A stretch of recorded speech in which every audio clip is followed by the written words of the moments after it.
Welcome to Rom Wills, Money Matters. Consumers have more power than they realize. Consumers have more power than they realize. And this is something very important to understand because consumers, you can dictate, as a consumer, you can dictate what's being sold in your area. You can dictate the level of service you get at certain places. Because it's your dollar. See, you still have power. Even if you poor, you got power. Even if you in a poor neighborhood with inferior products. If you simply don't spend your money on those products, they're going to have to improve or they're going to lose money. Like, let me use that example. Say you got some grocery store, a little small grocery store, typically got cheaper styles of meats, fruits, and everything. If you get a critical mass of people in that neighborhood say, we ain't putting up with it, we're going to organize and find a way to take a trip to a better neighborhood to get better foods and stuff. Oh, that grocery store in that neighborhood, they have no choice to, they either going to improve what they have in there or they go out of business. And that change just comes about by using the dollar. You dictate it. See, one of the things I talked about, how businesses focus on the poor. And one of the reasons they can do the things they do and give inferior products because they know the poor are going to buy it.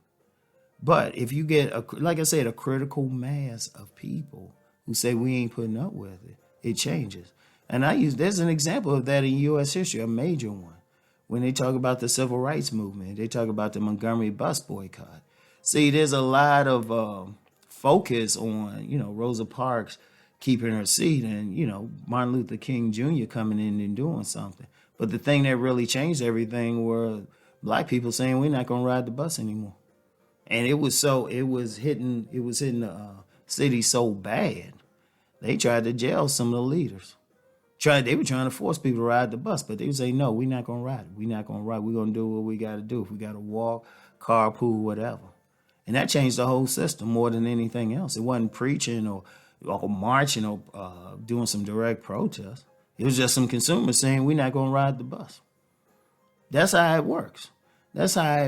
You can, if you get a negative business or say you get a strip club in a neighborhood, right? Say you get a strip club, people don't like it, they don't like the element. But if you get enough people who say we're not going to shop there or enough men who say we ain't going to go in there, guess what's going to happen? Now, I know some people will say, well, wouldn't some people come anyway? You're missing my point. My point is it still comes down to the consumer. And I've seen clubs open in some neighborhoods. And like, I remember when I lived in Edgewood, Maryland, and there was a club that opened at a local strip mall. Now, it wasn't negative. I ain't hear anything. And I said, yeah, I'll check it out one day. I couldn't. They were out of business. Or let me give you another example. There was a Cajun restaurant that opened. Cajun. I like that Cajun and Creole. That's my father's people, Creole and stuff. And it opened, I remember it opened in April of one year. It was in White Marsh, Maryland. I can't remember the exact year.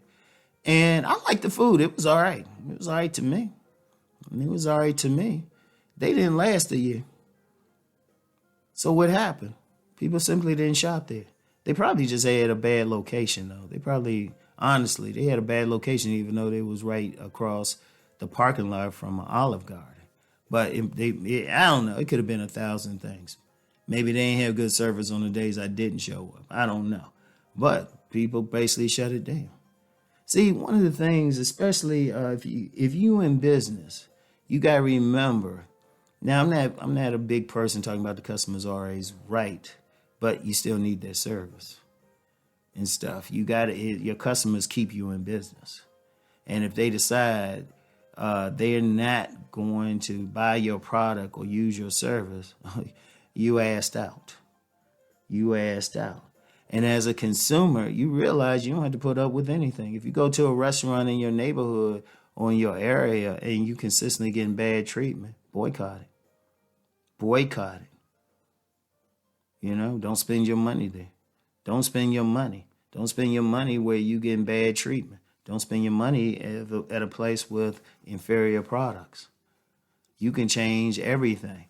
And then you can even give them some feedback. You can say, well, hold up, this is what we want in here. We'll spend some money.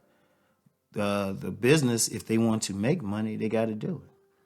See, a consumer got to realize they have power. In fact, if you look at this whole economic system, the economy is 70%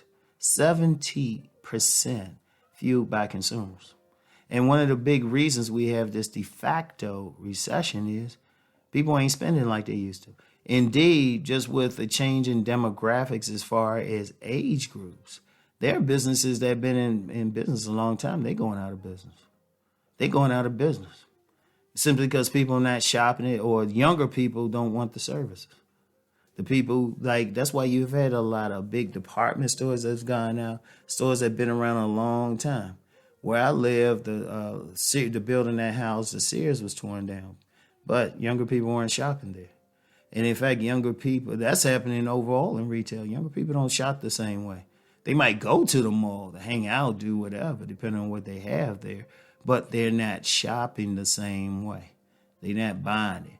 And then put that on with a lot of people getting stuff online anyway. Oh, it's making a difference. It's making a difference.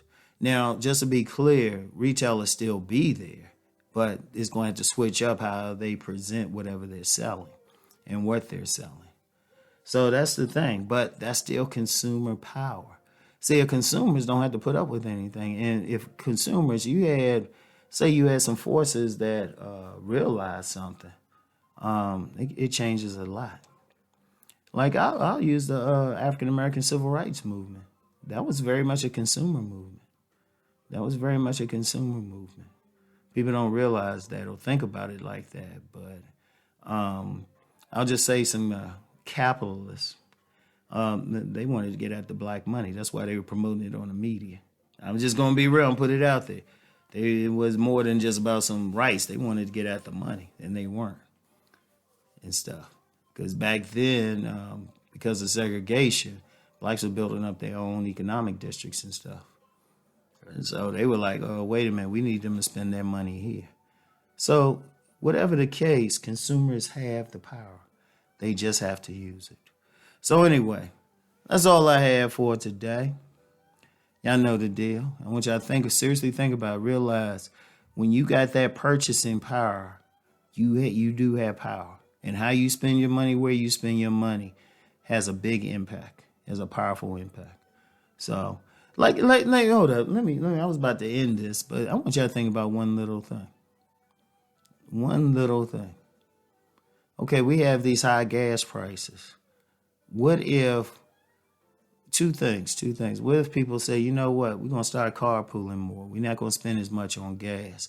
We're going to start looking into like scooters and bikes. But I'm dead serious. More into electric cars. The gas industry got to figure out something. They would have to figure out something. That's how powerful you are. Reason why the gas is, they can come up with all these reasons gas is going up, but if you get some people saying we ain't going, you get a critical mass saying we're not going to buy it, oh, I guarantee you to go back down. I guarantee you. That's how it is. That's even with houses and everything. People got all these crazy prices for houses. If you get a critical mass of consumers saying, okay, these houses cost too much, we'll stay where we at. Oh, trust me, you'll see a change. Consumers got power. Don't let the corporations tell you otherwise. You have power. All right. So anyway, that's all I have for today. Let's go make that money.